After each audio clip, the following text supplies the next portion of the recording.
14 સેકન્ડમાં 11 લાફા ઝીક્યા।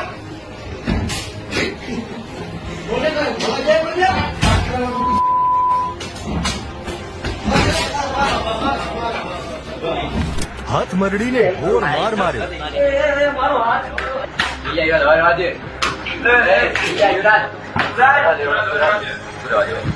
આ વિડીયો જૂનાગઢની આલ્ફા ઇન્ટરનેશનલ સ્કૂલની હોસ્ટેલના છે।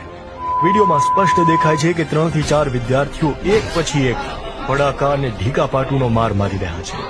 જોકે આ બંને ઘટના કે વિડીયો પર હજુ સુધી કોઈ સ્પષ્ટતા નથી થઈ કે કેમ માર મારવામાં આવ્યો છે। આ ઘટના બાદ વાલીઓએ સ્કૂલ પ્રશાસન પર ઘટનાને દબાવવાનો અને યોગ્ય કાર્યવાહી ન કરવાનો આરોપ લગાવ્યો હતો, જે બાદ પોલીસે 5 સગીર વિદ્યાર્થીઓ સામે જુવેનાઇલ જસ્ટિસ મુજબનો ગુનો નોંધી કાર્યવાહી હાથ ધરી।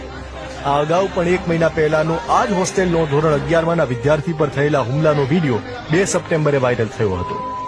વિડીયો મને મળતા હું સંસ્થાએ ફોન કર્યો હતો અને તે પછી હું અહીંયા ગયો, પણ ત્યાં સંસ્થાના સંચાલક છે તે હાજર રહ્યા નહીં। આ બાબતે ઉપલેટામાં આહિર સમાજની એક બેઠક યોજાઈ હતી, જેમાં નક્કી કરવામાં આવ્યું કે સમાજ મામલતદાર, જિલ્લા કલેક્ટરને આવેદનપત્ર આપી કડક કાર્યવાહીની માંગ કરશે। વિદ્યાર્થીને માર મારવાના મામલે જિલ્લા કલેક્ટરે તપાસ કમિટીની રચના કરી છે, જે હોસ્ટેલની મુલાકાત લઈ તમામ પરિબળો અંગે તપાસ કરશે અને વહેલી તકે અહેવાલ રજૂ કરશે।